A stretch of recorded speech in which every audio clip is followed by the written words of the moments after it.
So, my presentation, Feeling Trusted and Being Trusted, a discussion of two studies. I like to think that what the title lacks in creativity makes up for in accuracy.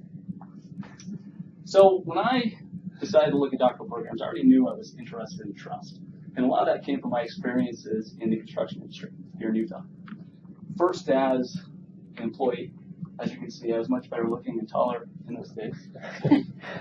But as I was working, I noticed that a lot of my positive and negative experiences stemmed from the trust both that I had for my supervisor or the organization, and both that the supervisor or the organization had in me. And so the first study that I'm going to talk about was inspired by kind of that experiences or discrepancy between what I saw or I had experienced and what I saw in the literature. And the second study was based on kind of my experiences as a supervisor in the construction industry and later as a business owner, as I started to reflect on why do supervisors engage in trust? And again, I saw that perhaps what was in the literature was a little bit discrepant from what I had experienced. And that got me thinking about what that experience was like and why supervisors actually do engage in trust. So the first paper is Heavy Lies the Head That Bears the Trust. This paper by co-authors, Schwab, Kalon, Colquitt, Rodell, Outline, Long. This paper was conditionally accepted at Academy of Management Journal a couple weeks ago. And then my dissertation, they have their reasons. Motives for supervisor trust in employees. And I'll present today some preliminary data that I've collected just at time one. It's a 3-time period study, longitudinal, and there's also some additional sources that will be in there today, but that data collection is not done yet. So we're going to go over time one and look at some basic correlations and regressions so we can kind of get an idea of where this study is headed.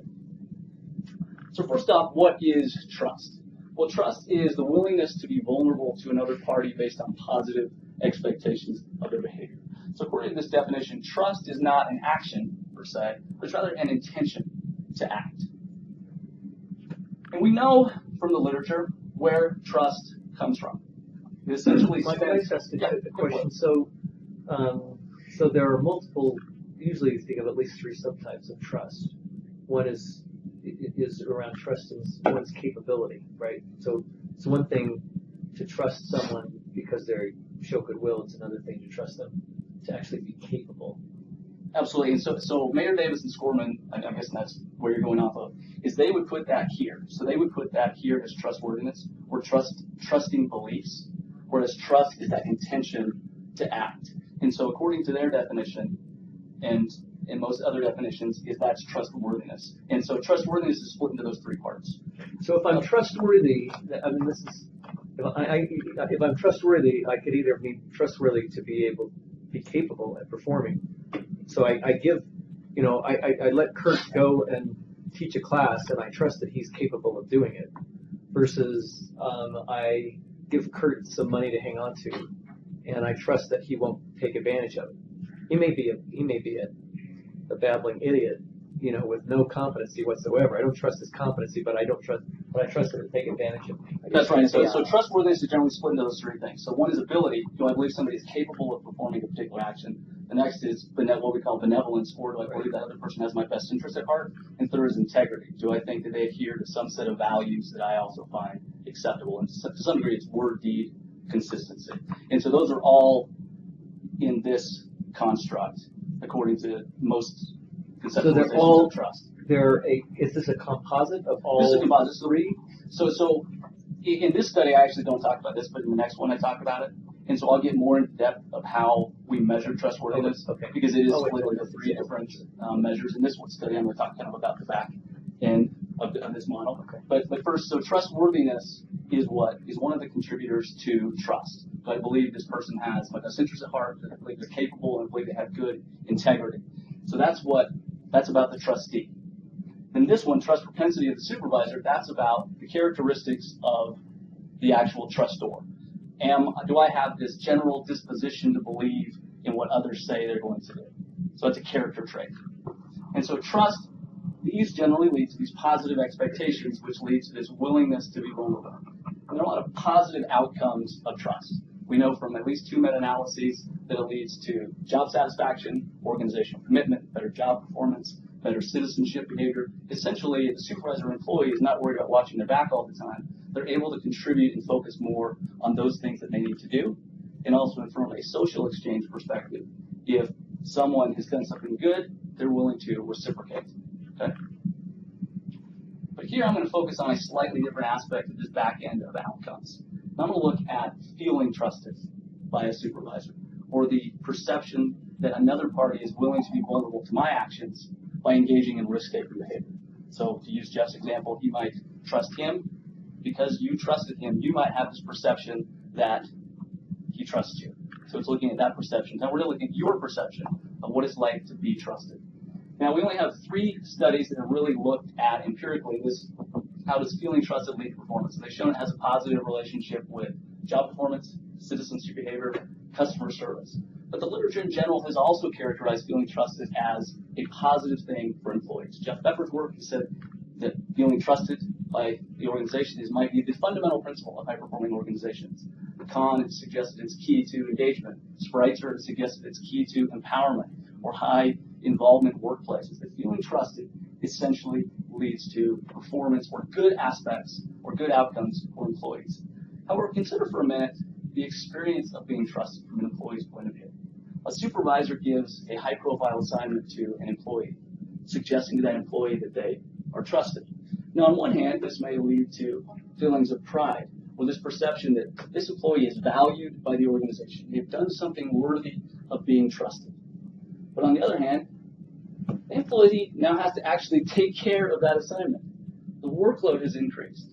And perhaps being trusted is also a signal to this employee that they have a reputation that needs to be maintained in order to retain that same level of status within the organization, both of which may lead an employee to feel tired or exhausted or worn out as a result of feeling distrust from the supervisor.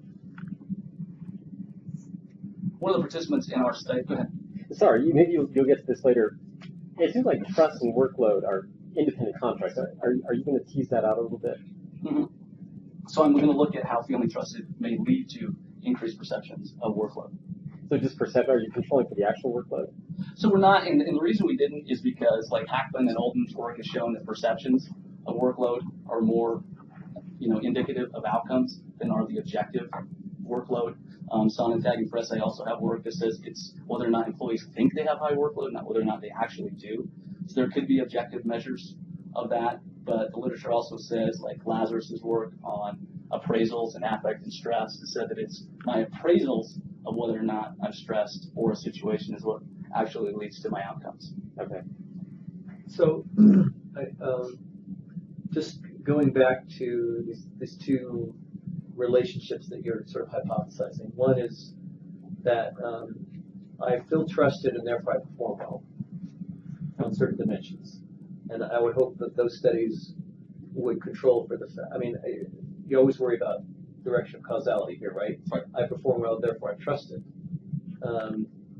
So I think that's just one thing that I'll be interested to see how you deal with. And then the second one is, so there's, the work by Amy Edmondson and others looking at creating a psychological safety.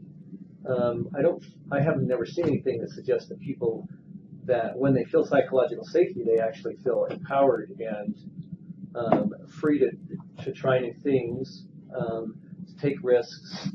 And I've never seen that actually ever correlated with feeling tired or that somehow I've now been burdened because I feel this, I feel like I'm trusted and I can go, do things within some sphere, but I feel psychologically safe to do that. And so are you saying that feeling psychological safe and feeling trusted would be the... I don't know if they're the same thing, feeling like I'm trusted, but I guess I'll be interested to see what's the causal mechanism for trust causing me to feel tired or overwhelmed. Yeah. I'm gonna get on that in just 1 second here. So this employee, this is one of the employees in our studies, bus driver in a bus company in London, England. And they said this: I feel tired at the end of a busy week from doing my work, and then some more on top of it. I enjoy it, so I'm not complaining, but sometimes I wish management would ask others to step in. I know why they don't, but there's only one of me. This was in response to a survey question and interview asking what were their responses to feeling trusted. So essentially, while the literature has said that feeling trusted is associated with benefits, we suggest that it is also associated with burdens, which we look at by examining the positive and negative effects of feeling trusted on emotional exhaustion, or this feeling of depleted physical and emotional resources. And we do this in a sample of bus drivers in London, England. And at first thought, you might think, what's a solitary job? They really have opportunities to be trusted by their supervisors. They're off on a bus all day. So our interviews and conversations with the bus drivers and also their supervisors show that they have lots of opportunities and a rich interaction. They interact before and after their shifts. They interact during shift changes, during lunch at a canteen, where it's at the bus depot where they all come together. And they also have frequent communication during the day on the radio. Some of the ways in which a supervisor might show trust to an employee might be asking them to hand out route cards, handle schedule swapping, mentor junior employees, weigh in on performance evaluations.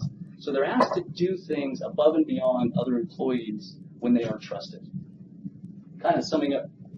Can we imagine these are double-decker buses just for the image of London? Yes, please do. Some of them are. This is actually one of the buses from our sample, one of our routes, but some of them are. It's disappointing That to see helps the you. single-decker That one. helps you. You're trusted more. They trust you enough to drive it down there. Mike, I just want to go back. So you gave examples of ways in which employees might receive an added burden because they're trusted. But to what extent do you know that they have in fact received an added burden? In other words, the exhaustion they may experience may be caused by additional work that they've been given, and that may or may not have anything to do with trust. Again, it comes back. That's valid. Again, it comes back to what's the perception. And so, our ivy here was whether or not they perceived that someone was willing to be vulnerable to them, which we measured at time 1. But then at time 2, we're going to look at multiple mediators, kind of trying to tease apart what the experience of feeling trusted is for an employee. Does it lead to additional perceptions of workload? Now, we could have looked at actual trust from the supervisor. But there's another step in there. There would be, I trust this employee, then I engage in risk-taking, then this employee feels trusted by me. And so if we're looking at the supervisor-rated trust, we're actually going back another 2 steps. If we were to look at that through the causal chain, now we have 5 different steps. And so it is an empirical question whether or not measures from the supervisor's point of view and the employee's point of view, how do they correlate? So we know from the LMX literature that it's a leader member exchange. Sorry, I forget we have a strategy. So leader member exchange, or how the trust kind of levels I have between my supervisor or our relationship, as rated by the supervisor or rated by the employee, are a correlation of about 0.45. So now they're fairly not highly correlated, but about 0.45, but that's about where they are.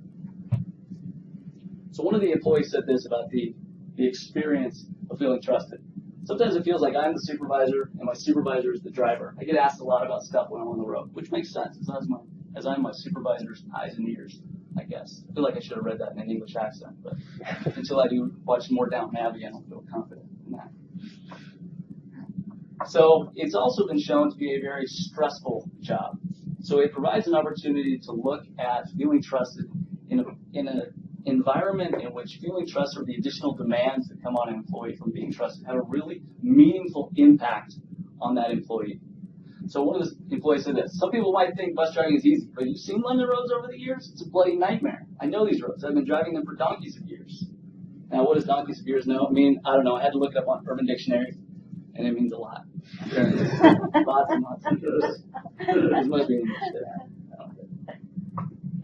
So essentially, we were proposed this, or as we thought about this relationship between feeling trust and emotional exhaustion, is because supervisors engage in risk-taking, they might be likely to increase in workload. But at the same time, there might also be positive aspects that come out of this that may decrease these feelings of emotional exhaustion. And so as we look at this, we look for a theoretical lens that might help explain these relationships. We came upon the conservation of resources theory, which is particularly good for examining countervailing effects on stress, because unlike some theories of stress, which only propose those things which increase stress, conservation of resources proposes that things will increase stress and decrease stress. And the key to this is resources, or objects, personal characteristics, conditions, or energies that have some value in their own right, or their value because they help obtain or protect other valued resources. So here we operationalize this additional workload as perceived workload, this feeling of pride as pride.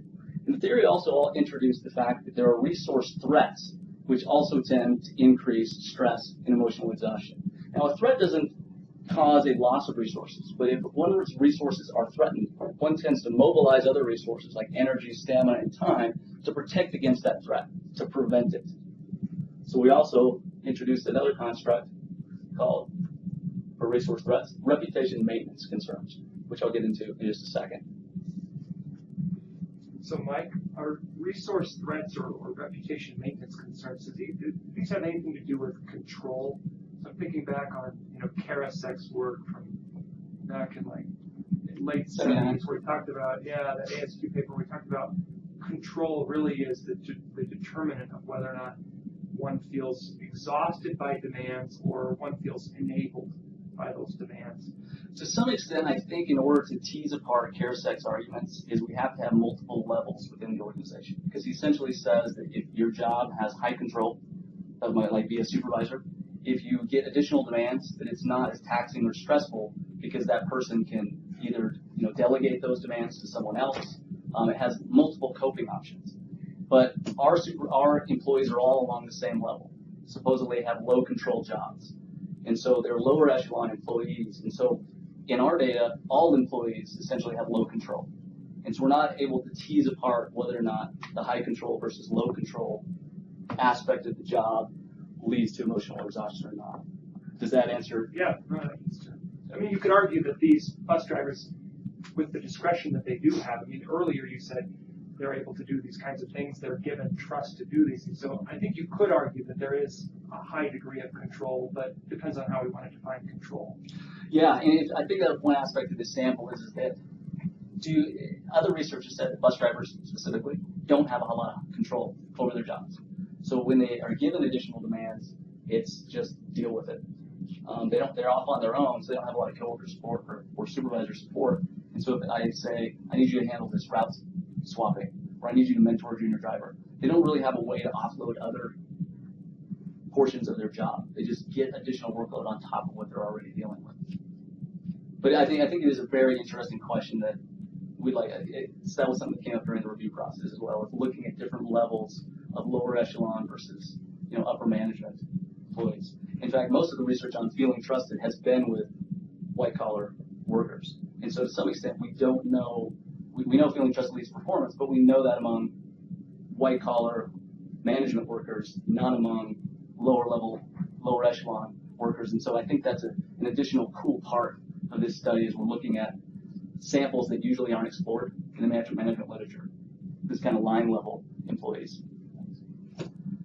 So we first looked at how feeling trusted might affect emotional exhaustion through this resource gain of pride, or this positive uplifting emotion that results from taking credit from a valued achievement or for being a valued person.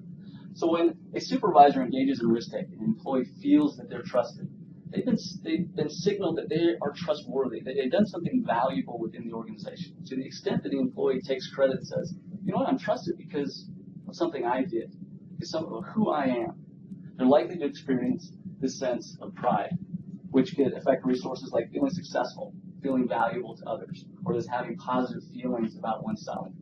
And so research in the affect literature, Fredrickson said that when you experience a positive emotion like pride specifically, you feel this broadening of coping options. You're able to consider more coping options, better coping options. You also feel this emotional resiliency, the psychological reserve of energy when you feel pride, which should cause to decrease this experience of emotional exhaustion. Leading us to predict that feeling trusted will have a negative indirect effect through pride on emotional exhaustion. Next was this concept of perceived workload, or this resource loss. Now, in conservation of resources theory and stress research, one of the primary predictors of emotional exhaustion is job demands, of which perceived workload is a key indicator. So perceived workload is a subjective judgment about the volume of work required. Now, it is not, to Peter's question, are there objective measures that could also be used? It's an imperfect measure of objective measures, but again, there's an appraisal process that an employee goes through, and it's that perception of workload. Like Peter and I could have the exact same job. We have the exact same things that go on during the day, I may leave the day just exhausted and worn out because I perceive that the demands of that job are higher than I can deal with. Whereas Peter may be like, it's no problem. I can handle it. So again, it's that appraisal process that leads to perceived workload. So to the extent that feeling trusted, in the trust literature, know that one of the primary ways in which trust is shown is giving additional assignments to employees or relying on them for important things, or perhaps even enlarging their job role by bringing them into the know and divulging sensitive personal or professional information. Some of the effective resources or resources that might be lost as workload goes up: adequate sleep, time for work, time for family, or it's feeling that life is peaceful, that one has stamina or endurance to deal with the demands of the day, leading us to predict that as feeling trusted increases, that it will have a positive indirect effect on emotional exhaustion through perceived workload. Now, reputation maintenance concerns. Before we get into concerns about maintaining reputation, I want to talk about what a reputation is. Reputation is a set of perceptions and evaluations that a group forms about one of its members. So in the organizational literature, this might be like a generalized positive view of an individual. And there's a lot of positive things that come out of having a positive reputation. For one, we know from Leary's work that self-esteem doesn't just come from within, but rather my self-esteem in large part is based on how I think others view me. If I think people in this room like me or have a positive view about me, or like this presentation, I'm likely to have a positive self-esteem. It also increases exchange relationships. If I trust those individuals, I'm more likely to enter into an exchange with them because I believe it's going to have a positive outcome for me. And similarly, if that positive reputation is with higher ups, a supervisor, it's going to increase promotions, pay, and other valued outcomes that an employee might have. So in sum, reputation is important to employees. Now, to the extent that feeling trusted may increase employees' concern about maintaining these reputations. Research and impression management literature, as well as Bromley. Just a quick question. So reputation, we know that reputation, if you go back, it's the set of perceptions and evaluations. But the question is a reputation for what, right? So you can have reputations for different kinds of things with different kinds of groups or different individuals. So it could be a reputation that this person always does the work well, or this person, I can trust them with sensitive information. It still seems to me like there's a confounding of those two constructs if you're using just trust. But so here, when you're thinking about reputation for... So Lang, Lee, and Dye just had a JOM review about organizational reputation, and they said there's three definitions of organizational reputation. They're talking about organizational reputation, but I'm going to apply this to personal reputation. They said it can be being known. It's also defined as being known for something, which is the definition you're going off of. And the other one is just general positive view. And that's the reputation definition that we're using here. Is essentially I have a general positive view of this individual. And so that's really the definition we're going off of here. And it's the same one that Bromley used. It's just a positive view of an individual. Is that a big question? Yeah. So just the definition of just a general positive view of someone, which would be a reputation. And that was you said JOM? That's 2011 JOM. It's Don Lang, Peggy Lee, and I don't know the first name, Dye, the last. Yeah. So reputation maintenance concerns are essentially employees' desires to retain the positive image that others have of them. And impression management scholars, as well as Bromley, Schlenker, Bellino, they've suggested that there's certain situations which increase the salience of reputation. That you go, you know what, my reputation matters. My reputation may be at stake here. And just to an extent, employees then want to retain this positive image that others have of them. Because to the extent that that reputation is threatened, it has a real impact on their potential outcomes. So some of those resources that are threatened here, a sense of status at work, or an acknowledgement of one's accomplishments, or a sense of affection from others. And to the extent that an individual mobilizes their resources and spends more time protecting against this resource loss, it should increase their emotional exhaustion. That's an indirect proposal. Now, while emotional exhaustion is important in its own right, both to employees and organizations, we also wanted to connect this to some real tangible outcomes for organizations. So how does this emotional exhaustion affect job performance? When employees are emotionally exhausted, they're tired, they're worn out, they feel like they're at the end of the rope.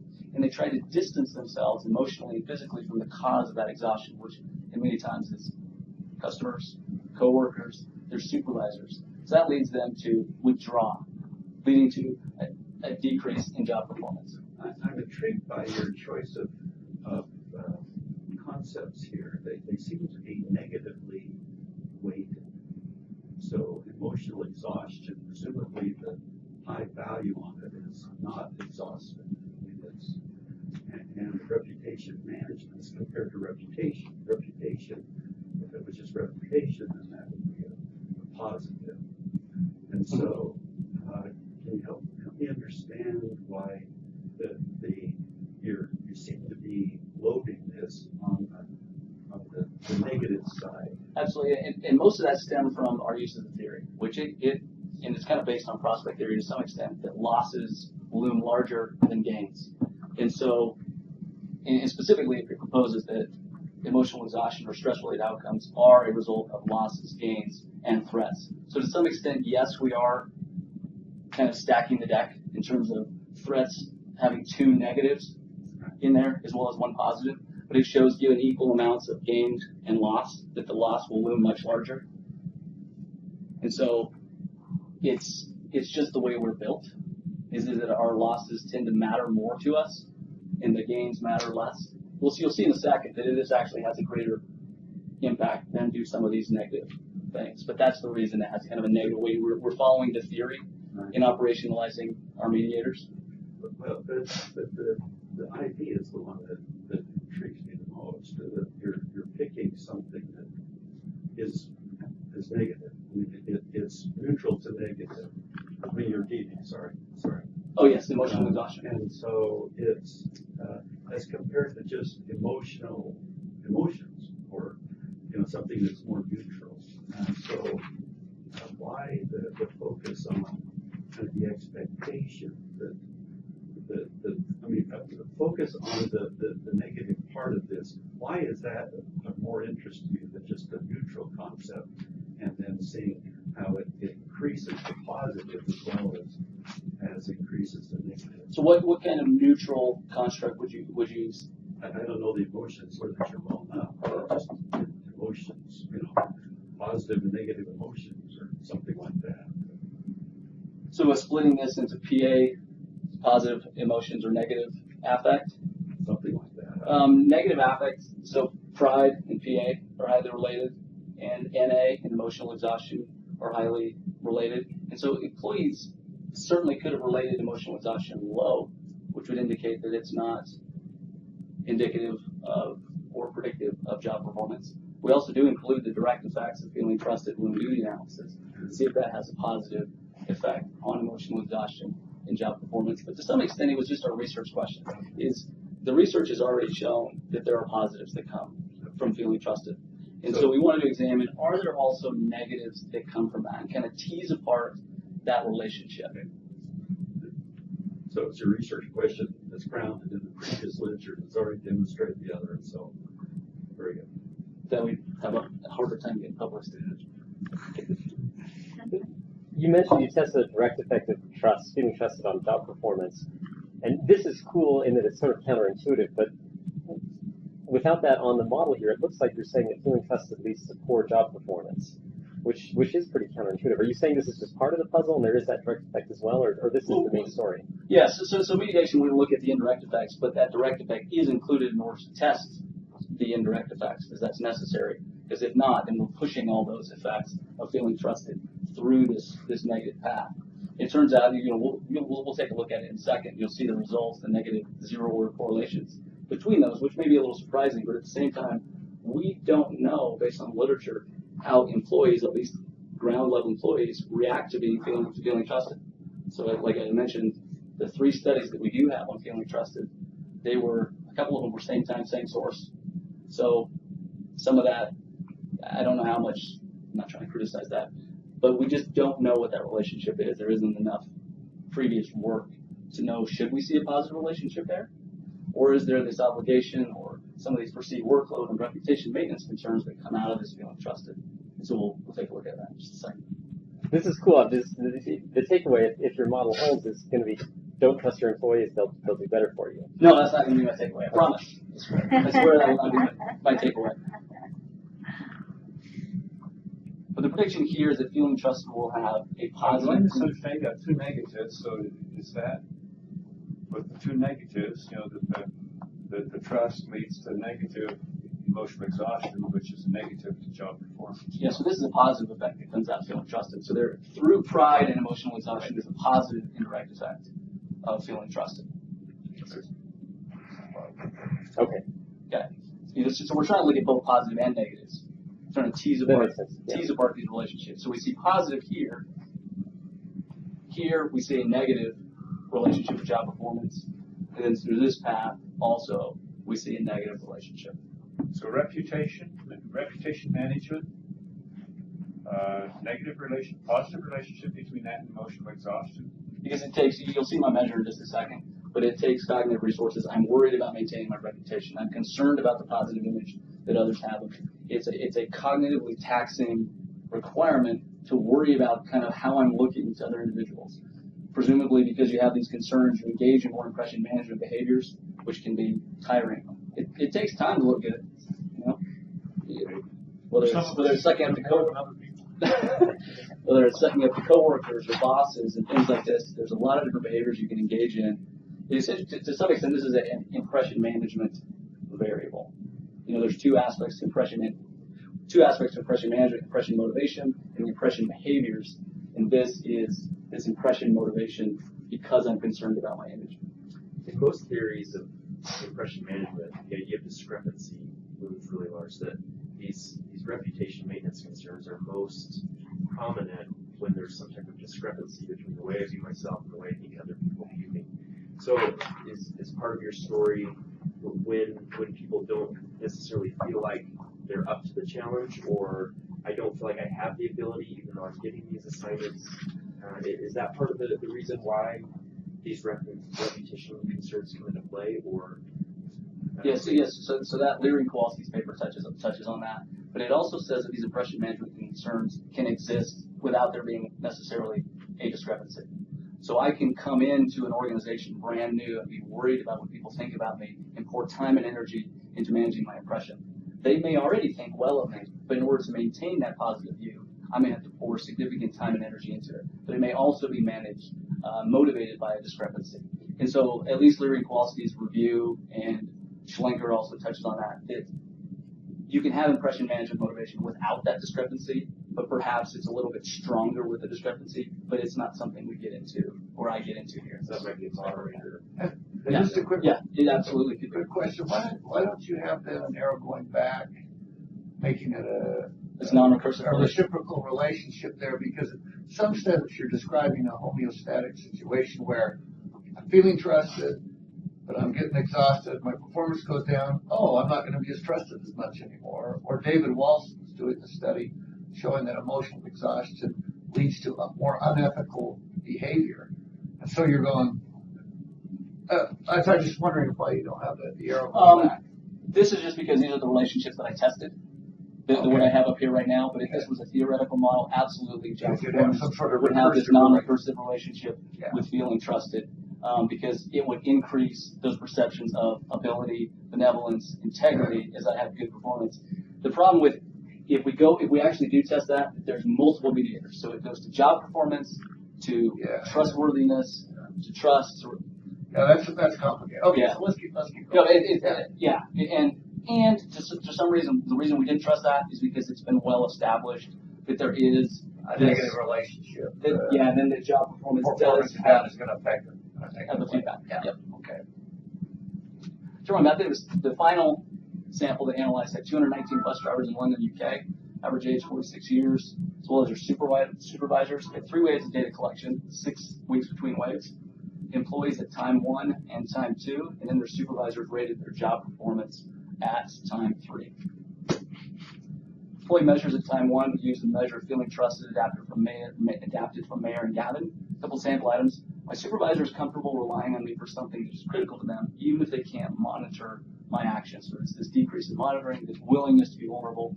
My supervisor shares their opinion about sensitive issues with me, even if their opinion is unpopular. Again, it just captures this intention to accept vulnerability rather than the behavior per se.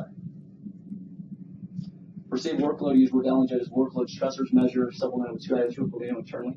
So that is the way you measure trust. So you're really looking at benevolence rather than trust in terms of capability. So if I was to, in your second study, you'll see a measure of trustworthiness in which it has ability, benevolence, and integrity.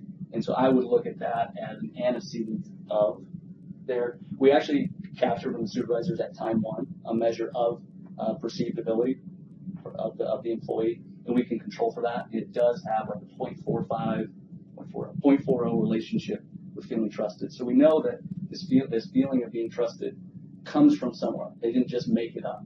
They feel trusted because they do have a high perceived ability. But at least in this study, you really the way you're operationalizing it, this is really a goodwill trust or benevolent trust. Well, that first bullet has a little bit to do with ability, right? Yeah, I would say My this has all of them. supervisor's relying on me to do something that's critical to them. This is just a willingness to be straight willingness to be vulnerable, regardless. It's based on a positive expectation.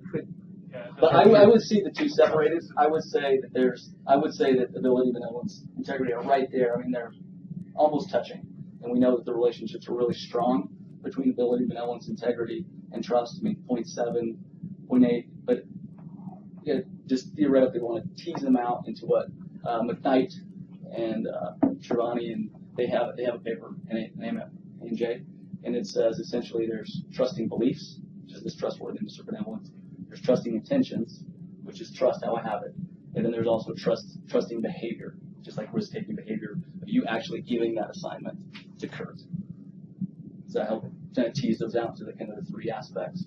And this is just 2 of your items. How many did you? This was have 10 items. This was 10 items. Okay. Yeah, it's just 2 sample items.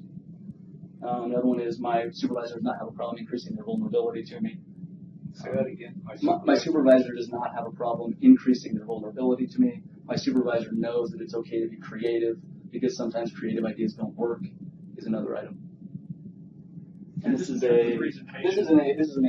Just in terms of presentation, actually 3 or 4 items would actually give us a better. You want a little bit more? Measure, yeah. Okay, that's good feedback. Appreciate that. So, for the next time. Yep. You're going to my alma mater next, right? Are you headed up to Seattle? That's right. Yeah, I understand. Yeah. So They will benefit. Their tigers will pounce on you there. You say workload. My job requires me to work very hard. I'm expected to do a lot of work. Again, this perceptions of workload. Pride, we use Tracy and Robin's 7-item measure. And the lead-in said this: indicate the extent to which you generally feel this way when interacting with or thinking about your supervisor, like I'm achieving, like I have self-worth. Reputation maintenance concerns was an ad hoc scale created for this survey, and used the content validation recommended by Inkin and Tracy, in which you can ask anybody, but we asked undergraduates to rate the correspondence between these items and the definition on a 7-point scale. And then so based on that, it's a quantitative way of saying, okay, this scale is content valid and it performed very well. But would you mind just going back one slide and say a little bit more about the pride items? Like I am achieving. So the lead in there. Yeah, this is the lead in, and then these were just the phrases that came out of that. I feel like I am achieving. I feel like I have self-worth. I feel like I am valued.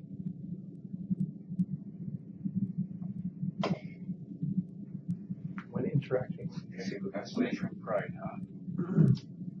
Well, they had to say, maybe you're thinking about like a different kind of pride. Or do you think about it? Because there's also what you might call a hubristic pride, which is the kind of pride you don't want to have. I'm better than other people.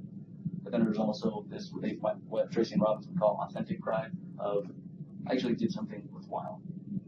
I had some sort of achievement. Research has shown that this measure of pride and pride itself is very similar to self-efficacy. I'm increasing my abilities in some domain. It's been called the affective kind of corollary of self-esteem. They perform very similarly. Okay, thank you. Reputation maintenance concerns. I worry about protecting my reputation. I'm concerned about maintaining my image.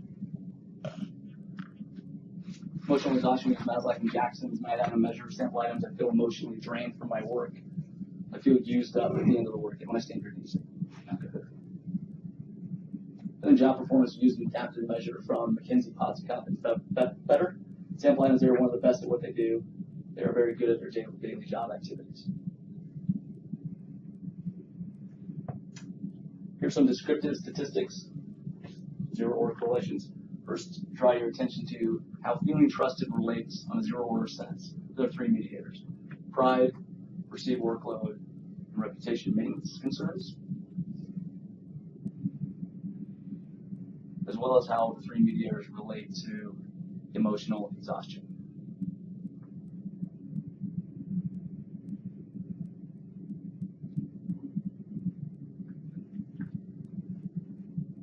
So our results you see here was controlling for direct effects as well. And we see, I had indirect effect hypotheses, so we'll get that in a second. But we see positive relationships with all three mediators: perceived workload, pride, and reputation maintenance concerns, as well as you see the three mediators, you see a positive effect of workload and emotional exhaustion. Positive effect of reputation maintenance concern, as well as pride decreases emotional exhaustion. And then again on the back end, you see, in fact, that relationship is identical to what has been meta-analytically found in the relationship between emotional exhaustion and job performance. And the fit model was good. You see it by 97, RMSCA, and this RMR for 0.05. But as far as the hypotheses went, so the indirect effects of feeling trusted on emotional exhaustion, we see a positive indirect effect through pride. A negative indirect effect through pride, and positive indirect effects through perceived workload and reputation maintenance concerns. And you see a similar effect for job performance as well. Negative and positive. So some of the theoretical implications here are that drawbacks accompany the benefits, which is in opposition to what the literature is simply painted feeling trusted as a positive for employees. Now, the takeaway is not don't trust your employees, but rather to limit the negatives. By teasing apart those mediators and saying there are positives and negatives, it allows us to perhaps increase the positives while decreasing the negatives. One of those ways is that assignments do not just have to be given to the trusted employee. Sometimes supervisors may simply just give assignments to the trusted employee without thinking. But there may be some of those assignments, like in the instance of the bus drivers, handing out route cards, schedule swapping. Those sort of things could be handled by other members of the team, whereas the more demanding things like mentoring junior employees perhaps could be given to the more trusted employees, those things that can only be handled by the trusted employee. And again, perhaps reassure employees that reputation is not always at risk with everything they do. Now, maybe you want a healthy amount of risk so that they do a good job, but at the same time, they don't always have to think that with every new assignment or every time they try something creative, that they're going to be beat down if they fail at this assignment. Another option is to provide these trusted employees with more supervisor support, more coworker support to help counteract the negatives that come along with feeling trusted.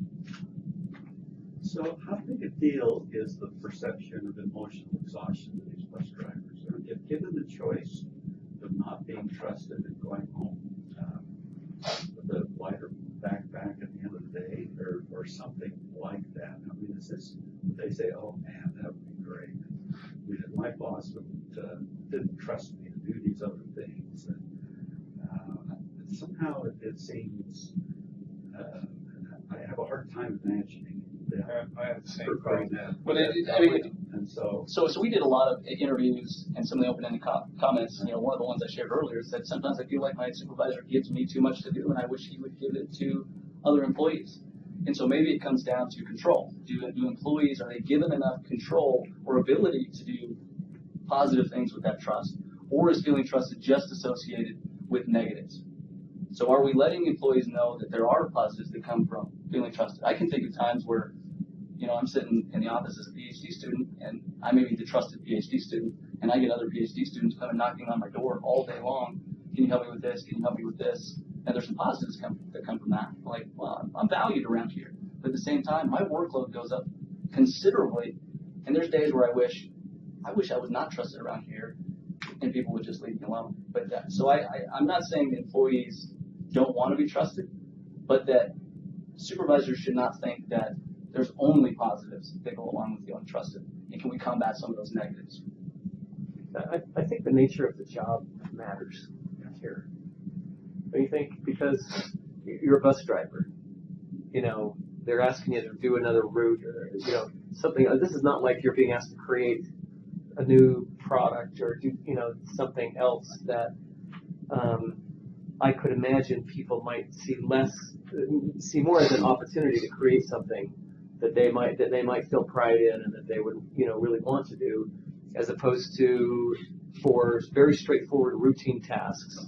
I'm trusted to do straightforward routine tasks, and now I just get more of them because they know I'll be on time. I'll, you know, drive it. Then maybe at some point you're like, you know, maybe I don't want to be trusted to do this extra work because it's kind of routine. It's just work. So it's essentially the Hertzberg job enlargement thing. You're just increasing the guy's job, so you're not getting any, you know, it's not more motivating. You're not getting recognition. You're just giving them more work to do in that context. Versus I'm giving them more meaningful or interesting work because hey, I drive a bus.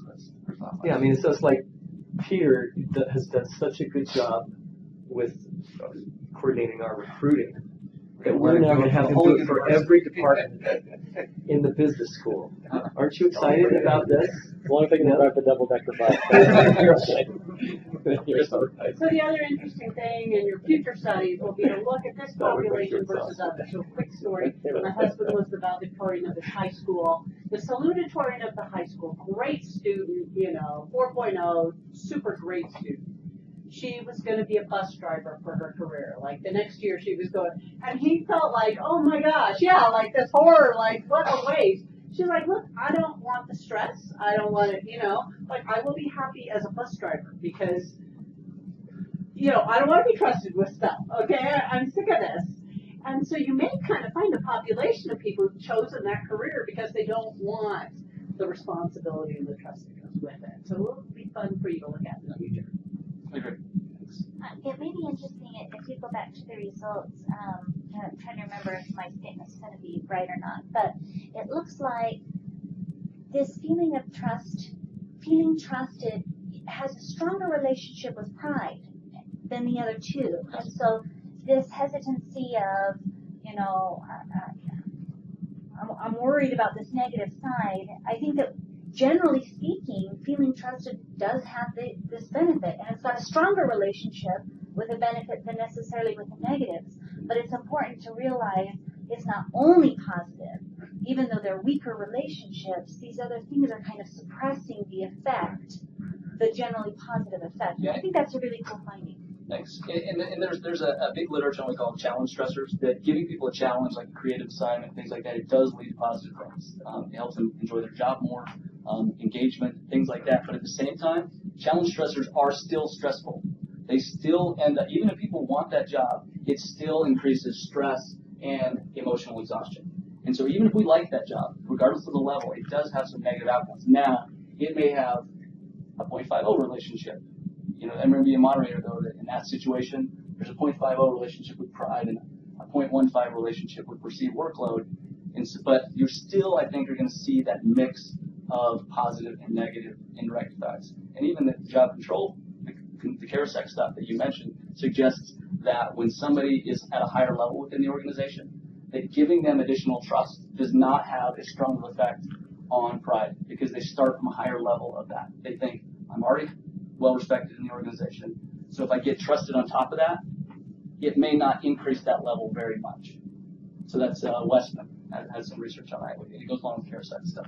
So yeah, I think it's just an interesting thing to tease apart how will levels affect this with the job. Somebody had a comment. Let's see your dissertation. That's good. I've got that figured out. We actually do have to go on to it.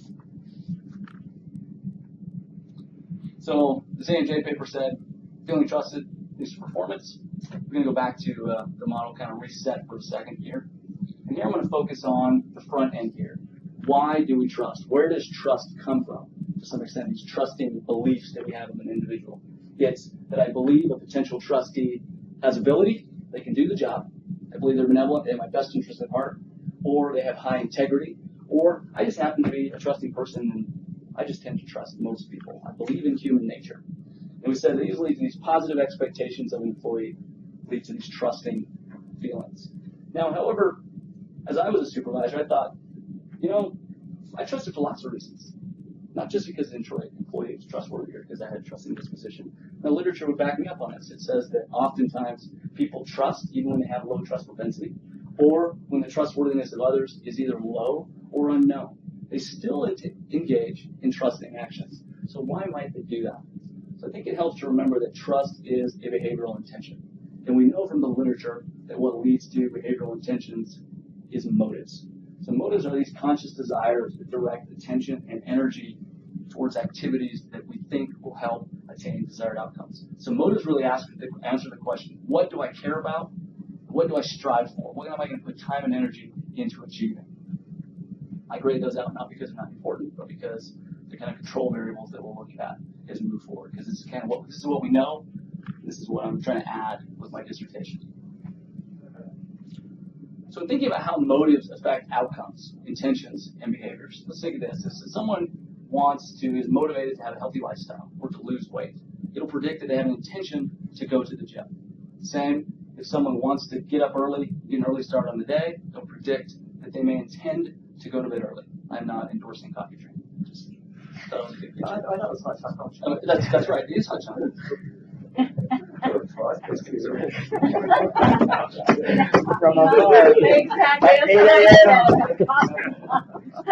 And in turn, these intentions, the intention to go to the gym or the intention to go to bed early, then predict behaviors.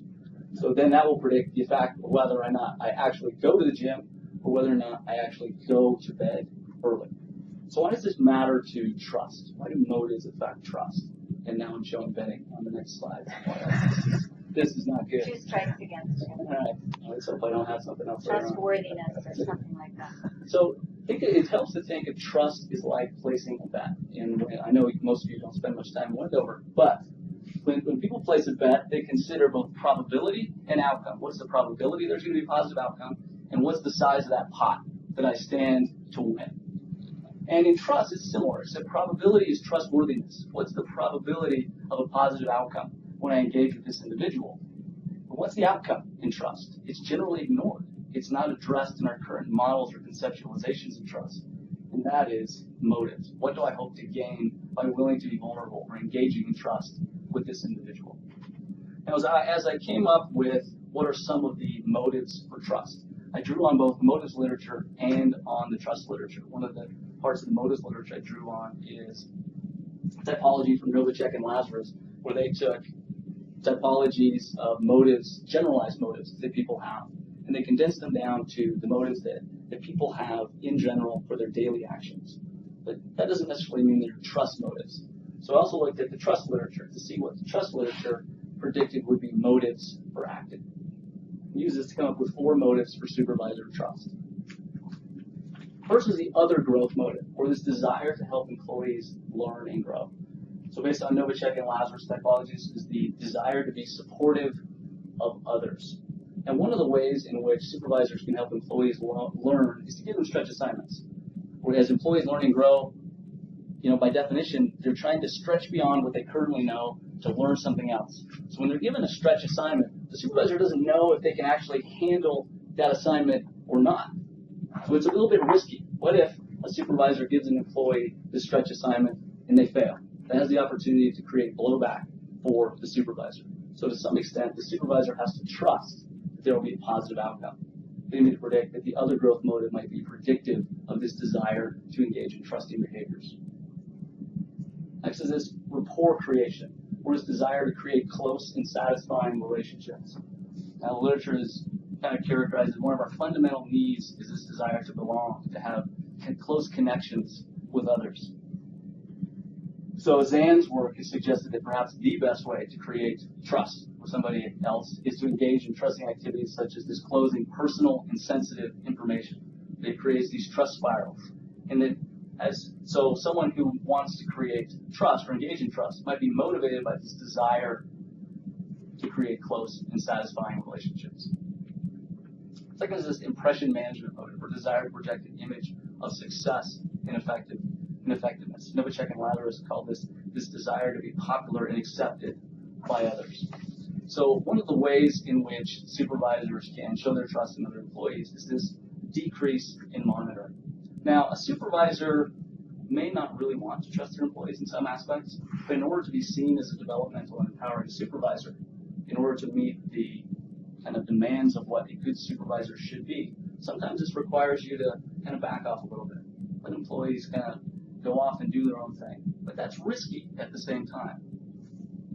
Let me predict that this impression management motive will also Finish the sentence. predict trust.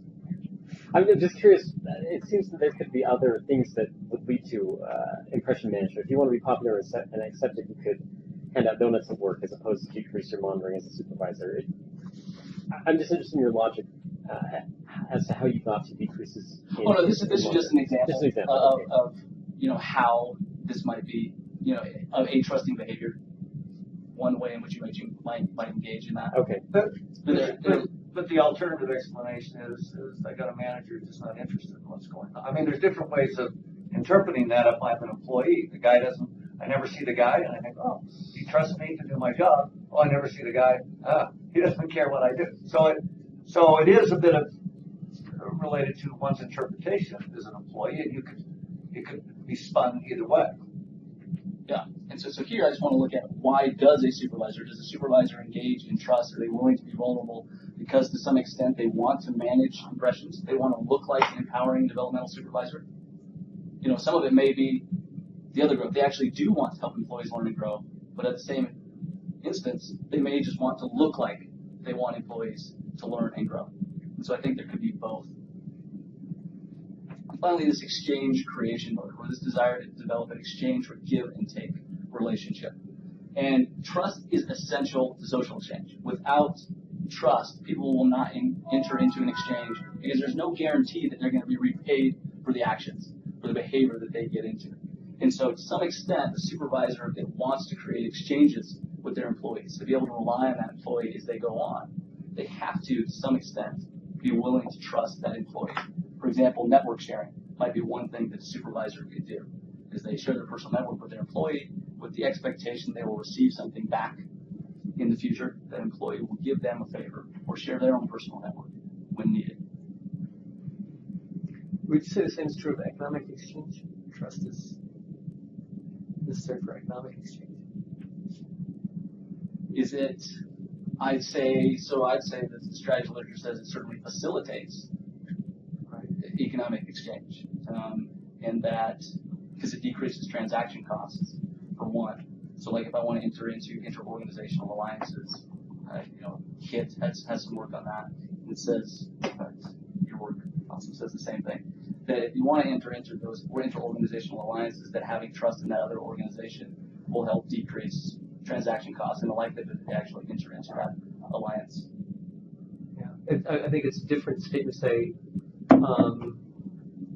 I trust you because I have a contract, versus I trust you, therefore I don't have a contract. Yeah, in fact, so you could actually, you might not trust the party at all from a benevolence, goodwill, trust perspective, and therefore you write a contract, right? Yep. And then you trust the contract will enforce the transaction or the exchange, so that people will feel like they're getting an equitable exchange as a result of the transaction. Yeah, and so some of the stuff in our trust literature would say that's not really trust. So even Martin Simon has some stuff that say that's not really trust. That's just economic exchange. But Mark, Barney and Hansen, they have a paper which would call that weak form trust. If you have these contracts or assurances, it's not really trust because you're not really vulnerable, because you have these assurances that things aren't going to get, that you're not going to get screwed, essentially. Right. Yeah. So essentially, I want to look at. Oh yeah. Can I ask just one more quick question? I'm wondering if you test for any interactions between the gray ovals there and your blue ovals. I have not. So you think that I'm wondering if a trustworthy employee, if you'd be more concerned about their other growth, the other growth motive would be stronger. I think it might be an interesting thing to get into. I think that's a good question. Perhaps would you get a very similar relationship just controlling for the trustworthiness? Would you get, if you just control for the trustworthiness of the employee, that's going to decrease the effect of other growth motive? Or you might see a positive interaction between them. It'd be interesting if you could measure that, if you could look at it. I agree. In fact, I think I think you're right. I think you probably would see that interaction. I think you see that interaction because you probably expect to get more out of the relationship. Yeah, I like that. They show that some of these are related. Well, these aren't specific, but motives generally are not that hybridly related. Some are like 0.10 to personality characteristics and trust propensity to personality characteristic. So the positive expectation, that's the intent, or is trust the intent? Trust is the intent. So in the literature, often this is left out, even though it's hypothesized. A meta-analysis, I'd say recent is 2007, meta-analysis of trust said that we should probably measure both of these. And so I wanted to provide a stronger test of my hypotheses by including both of those in there. Because if we look at how we controlling for the direct effects, the effects of both of those. And so showing you have actual trust and the trust behavior after that. Yes. So I have trust of the employee. And then in later time period, this is all I have at time 1, but at time 2 and time 3, I have some outcome variables that I'll be looking at in addition. So how does this happen? Well, theory of motivator reasoning says that when people have a motive, they tend to search for and interpret information in a way that justifies the desired outcome. It helps us believe what we want to believe. But we don't just randomly say, oh, I can believe whatever I want to believe. We try to create this defensible justification in our mind that we think would satisfy some third-party observer. When we come up with these justifications, we tend to think we're being balanced and fair. Kunda says this is an illusion of objectivity because our decisions or conclusions are based on a biased interpretation of information as well as a biased memory search. So how does this work? So let's take 2 supervisors. They both believe that they both want to give an assignment to an employee. They both believe there's a 30% chance that this employee will fail at the task. And one supervisor has an other growth motive. So that supervisor may look at 30% chance of failure and go, 30% chance? Well, I want this employee to grow. I can live with that. I will give them this assignment. I will trust this employee with this assignment. So they've interpreted that 30% as low. A supervisor without that motive, the theory would say, would look at that 30% and go, 30%? That is way too high. I am not going to risk it because this may blow back on me. In that case, that supervisor will not engage in trust because they don't have a real motive for doing it above and beyond that probability, that 30% trustworthiness. So that's a little different than what you were describing before. What you're describing before is really the confirmation bias, right? The cognitive bias. So I'm going to hit the confirmation bias on the next page. Okay. Yeah. And in fact, so motivated reasoning is very similar to the confirmation bias in many aspects. I'd say motivated reasoning adds this bias. I love the scales coming down though. It's an illusion. That's almost as good as a double-decker bus. I'm never going to live the last double-decker bus down. So that's a biased interpretation. There's also, so the theory also proposes that when people have a conclusion that they want, that they take a question such as should I trust, and they turn that into a directional hypothesis such as I should trust. And so this is Klayman and Haas positive test bias, confirmation bias, and it's essentially when you have this conclusion, this directional hypothesis, you search for information that confirms that rather than disconfirms it. And so as you think back, let's say a supervisor has this rapport creation motive. They try to think back on situations and they trusted and it was successful. And they tend to only remember the successes and the failures kind of go away. They can even more easily recall successes. And they've done this in experiments and they've just simply said, they told one group, this behavior is good, and then they told another group, this same behavior is bad. Then this group can more easily come up with the times that they've done those things. And this group just can't remember when they've done it. It's some really cool stuff. But doesn't that now have implications for the evaluations I have of my employees when I trust them with an assignment? And now I'm going to look for, if I have a confirmation bias, I'm likely to look for evidence that I was right to trust them, that they ended up performing well enough. I think so. And so it could have impacts down the road on trustworthiness perceptions as well.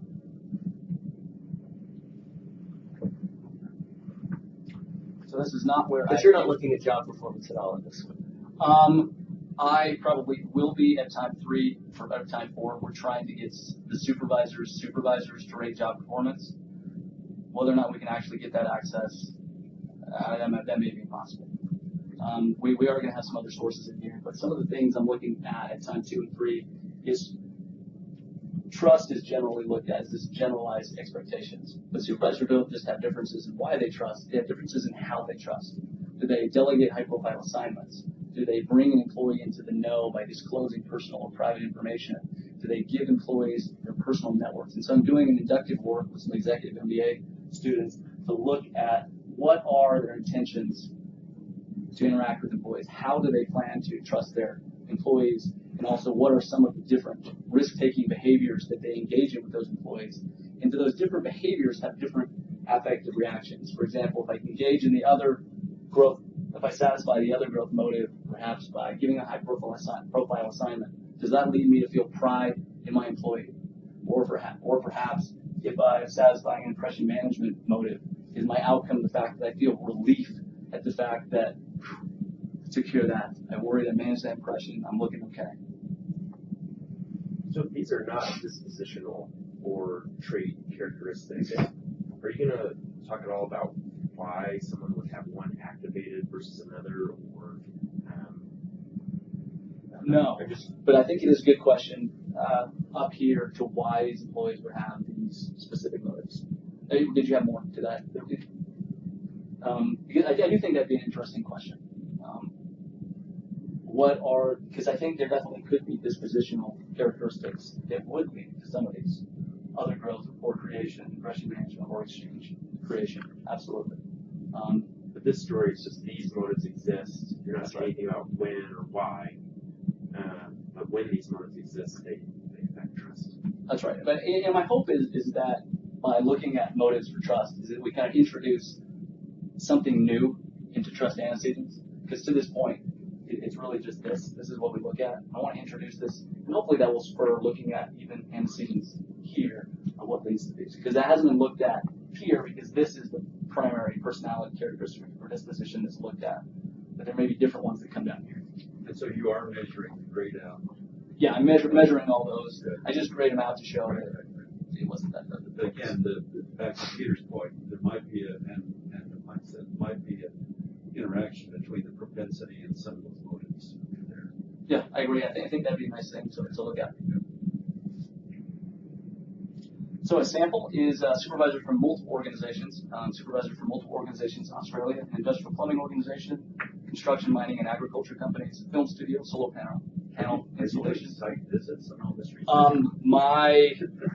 No, I wish I could, but I have good co-authors. And so I met somebody in Australia when I was visiting there. I entered some PhD essay competition and was one of the winners. And so I went there and met a student there. And I said, hey, listen, if you can get the data after I finish my dissertation, I'll put you on paper. And so he's helped me collect this data. I think it's a win-win for both of us. It's always nice to have a cool, sexy sample. And then this was just a contact I had. It's a textile manufacturer. So they're kind of the outsourcer for a lot of brand names you find in a department store. Is that company will outsource that to this company, and it will then handle the entire supply chain and production of these garments. And it has companies in Hong Kong, China, Macau, and Cambodia. So we have to get a lot of organizations because it's tough to get a lot of supervisors. And I think that's another reason why supervisor trust has not been examined. It's just tough to get the data. We're going to try to get job performance with supervisors by their supervisors. We'll see. We'll see how successful we are. But can I interrupt just for a second? Jeff, your question wasn't about the supervisor's performance. Your question was about the confirmation bias, that if I'm trusting as a supervisor, I'm going to see my employees as performing more successfully. Right? So it's not the supervisor's performance that he's inquiring about. It's the employee's performance. So we are going to measure employee performance. That was not in our model. It's not in my model, but it's in the data collection. Based upon supervisor's assessments. The supervisor's assessments of that employee. And you're going to measure the supervisor's confirmation bias? Is there a method? There is not one that I'm aware of. I'm trying to think how we could kind of operationalize that. you had some objective measure of performance, and you had the supervisor's expectations as well as in their evaluation. You piece that together, but I mean, tricky. Yeah. Not sure we can get that access with this one, but it would be. Get up on that. In lab study, you might tackle that. So, That's good. I think that's the right way to do that. yeah, that's probably It's right. in lab study control that. In fact, almost all the research on confirmation bias is done. You know, I probably did that. In fact, almost all cognitive bias research is done in the lab. So this is one of the ways in which I'm selecting the employee. And so I'm saying, please list 5 of your direct reports. And they're asked to list 5 of their direct reports. This is in contrast to kind of the baseline approach to supervisor employee selection, in which to select one of your employees. But our worry here is there would be range restriction on which employees were selected. It would only select the most trusted employees, and we wouldn't see a lot of variance on trust or trustworthiness levels. And so I'm asking the supervisors to list 5 of their employees, and then the software is randomly selecting one of those 5 and putting it out there. Now, if the supervisor only has 3 employees, it's going to give us one of the 3. So there still is that potential of range restriction. So at least the organizations in China, Hong Kong, Macau, we will have organizational charts for those organizations, and we can randomly select the employee out. But most of these supervisors, at least in what we've done so far, have 6 or less employees. So when we ask them to list 5, they're listing almost all their employees anyway.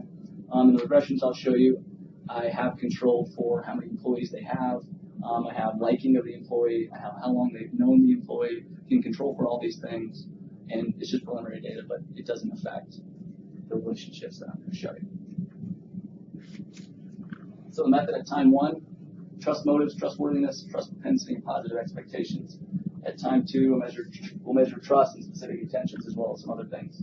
Then time 3, the affective reactions of the supervisors. So trust motives are measures that I created specifically for this study and did the same content validation using this Hinken and Tracy method.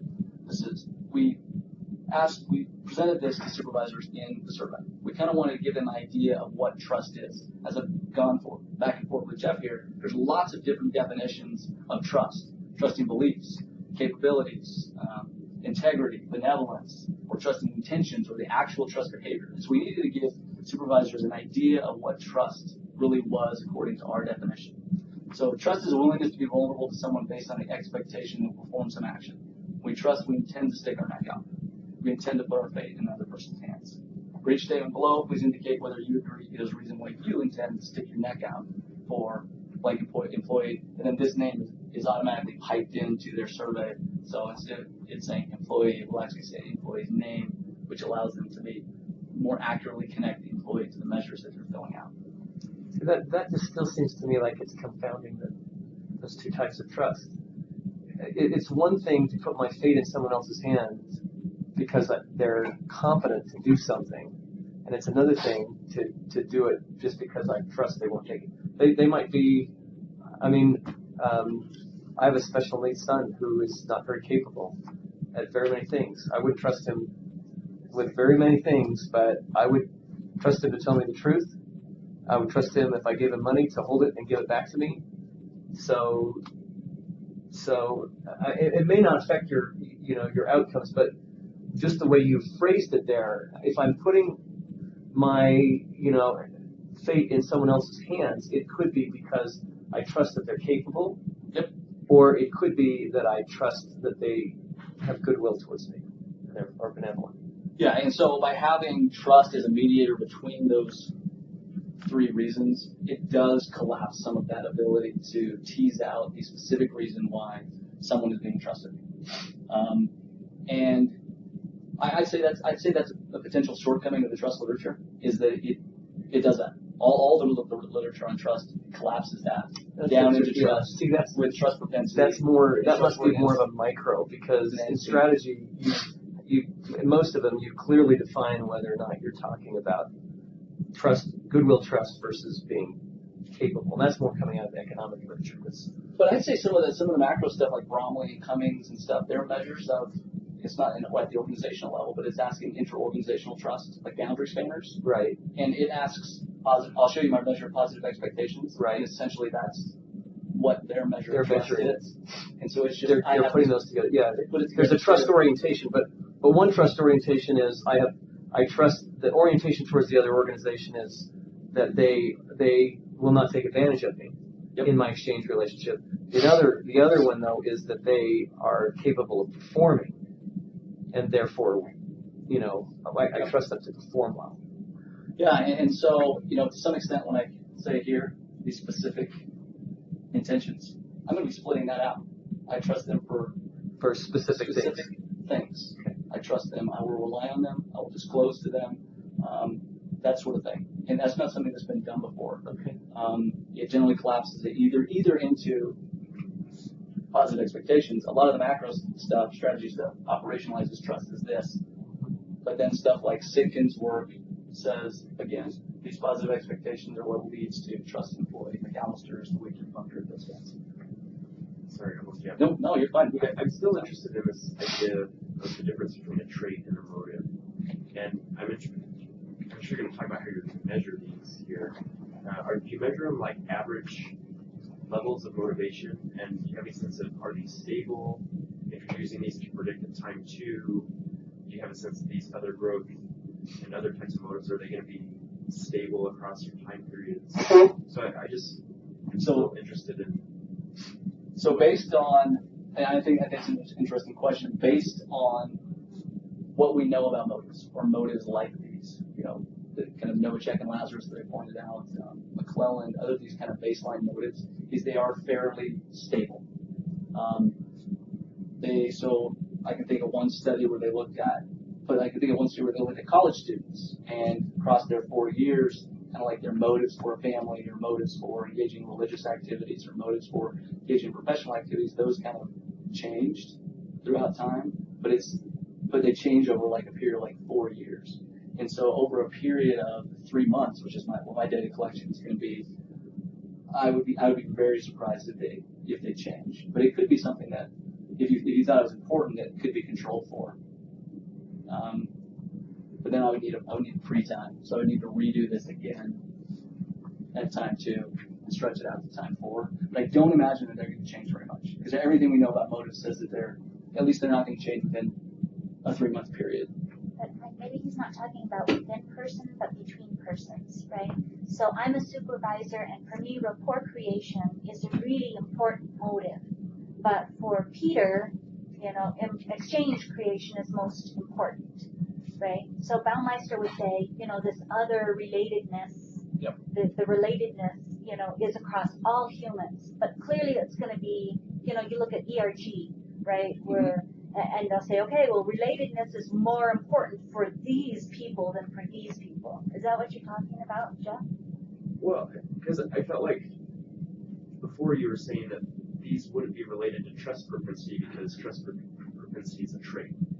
And I think you'll see some relationship. I just think it will be low. I don't think that they will cause trust propensity, and I don't necessarily know that trust propensity will cause some of these others. They could be related, and then you'll see the correlations. So, if these are stable and we're measuring my average level of other growth motive, it seems like you're measuring like you would a trait. And so I'm just trying to tease out. You're trying to tease out whether it is a trait separate from these, or whether it's a trait that's predictive of these. Well, I'm just interested in this idea of a motive. To me, a motive gets activated. It's almost situational or contextual, and that's why that's why I was more interested in why would someone have one motive versus the other. It makes sense what you're saying. It is situational, but I would say the situation is being a supervisor. And so it's not a daily situational where this would change on a daily basis or this would change on a daily basis. I think, for a particular supervisor, yes, but on average, these should be fairly stable, at least across a 3-month time period in which we're looking at the effects on trust. But yeah, absolutely, it could vary between individuals, for sure.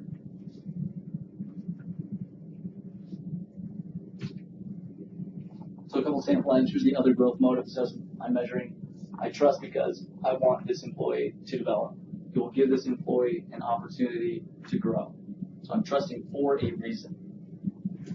rapport creation, sample items, I want us to form a meaningful relationship, or it will build a deeper connection between us. So they're trusting for this particular reason and this particular employee. So I have a particular target here. Impression management, sample items, it makes me look good, or it will give the image that I'm a good supervisor. Exchange creation, I want him or her to pay me back at some point. I'll need a favor from him or her later on. So trustworthiness here, where you get into the ability, benevolence, and integrity. This is a 6-item measure. These are a couple sample items. This employee is very capable of performing his or her job. This employee is well qualified. This employee is very concerned about my welfare. This employee really looks out for what's important to me. Again, best interest at heart here. Integrity. I never have to worry whether this employee will stick to his or her word. This employee's actions and behaviors are consistent. Now, we could certainly break these out in the study. In this study, I collapsed them because my interest was not on how each one of these particularly relates to trust, but on the variance that they explain in trust. But if broken out, they operate very similarly in terms of the results. And they're also very highly related. We'll see that in a second. Then trust propensity. So here's this measure of trust propensity. I have faith in human nature. I am suspicious of other people's intentions. Reverse coding. This positive expectations measure. Couple sample items. This employee can always be counted on to act as I expect. I feel confident when this employee tells me he or she will do something. And sometimes this is measured as trust. This would be called a measure of trust, according to some definitions. Yeah, reliable. Yeah, reliable. Yep. Yeah. They're predictable. I trust that they will behave in a predictable way. Absolutely. And so Rousseau et al., as well as Mayor Davis, they combined them and said, trust is willingness to be vulnerable based on positive expectations, although it's measured as the same thing. But like I said, some literature suggested that there's value in splitting those apart, or at least controlling for those effects. So I wanted to do that in order to provide a stronger test than what I showed here. So again, trust is similar scale. I would be willing to let this employee have significant input on important projects, but I don't feel the need to keep an eye on blank employee. So here's some descriptive statistics. Again, this is an N equals 56. Preliminary data is time 1 only. These variables will not be all at time 1. Trust will be at time 2. Data collection is still ongoing. So this is what we know already about trust. So you see trust propensity, 0.25 relationship with trust. What matters much more is trustworthiness and positive expectations. Because the more you know somebody, the less you rely on your disposition and you rely on cold hard facts or data of I know this person is trustworthiness. And on average, they knew these employees for over 4 years. So that is unsurprising. And we see motives. So the motives are also related to trust. But we're going to look at some regressions to see what the actual relationships are here. So we get a 0.67, 0.70. The impression management is 0.17. I imagine the final sample of over 200, that will be significant. You get a negative relationship here, but a lot of that's coming from the fact that exchange creation is negatively related to the other motives, which is causing some sign switching. We'll see in a regression what the actual effects are. So these were the effects. You see the controlling for trust propensity, trustworthiness, and positive expectations of the employee. You also see that other growth, rapport creation, and exchange creation have positive effects on trust, where there's willingness to be vulnerable. Here's another view of that. Is a hierarchical regression. Enter the 3 variables that are generally considered when looking at trust. So they explain 0.65. But then when we add the motives, change in R squared, 0.10. So you can see that it explains additional variance in trust above and beyond trustworthiness or the characteristics of the trustee, and also trust propensity or the characteristics of the trustor.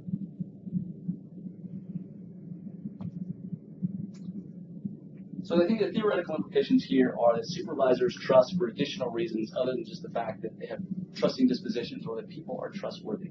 That they actually hope to get something about entering into a trust relationship with their employees. And we also see that supervisors trust what one might call these high-minded reasons, this rapport creation, this other growth. But to some extent, they trust for impression management. Well, that one wasn't significant. But they trust for exchange creation. They want to just get things done during the day. And sometimes you have to trust your employees if you want to be able to rely on them later on. So in terms of the practical implications, some of this is going to be looked at the later time points. And as supervisors satisfy their motives through trust, does that lead to positive outcomes for those supervisors in terms of pride, relief, or a decrease in emotional exhaustion as they get something from engaging in trust with their employees? So my dissertation schedule is currently I'm collecting time 1 right now. This is time 2. This should be collected. This should be finished around the end of November, and I should have time 3 collected around the end of December, so I should finish. And then almost out of time, but currently this is kind of my 3 streams of research: trust, justice, and impression management. It's going to show some of the research I've done, the social exchange measurement piece, and JP, which is highly related to trust and social exchange. This paper on feeling trusted at AMJ, as well as I have a piece on impression management that looks at why stars and projects are interacted with by employees. So do I form relationships with star employees to impression manage, or do I form relationships with employees that are more of a project to manage impressions with my supervisor? And it turns out that helping out those projects is kind of better for impression management reasons than helping out stars. Under review, the A under review means almost under review.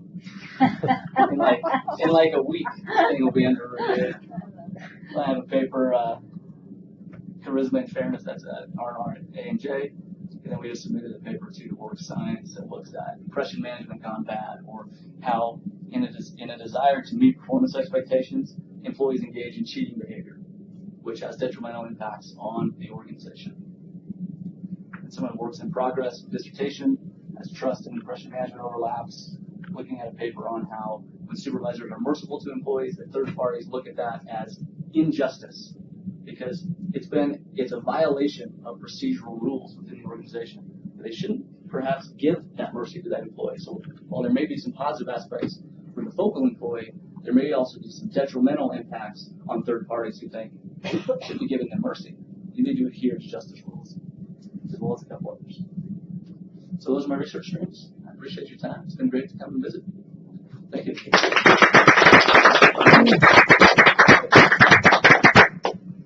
All right.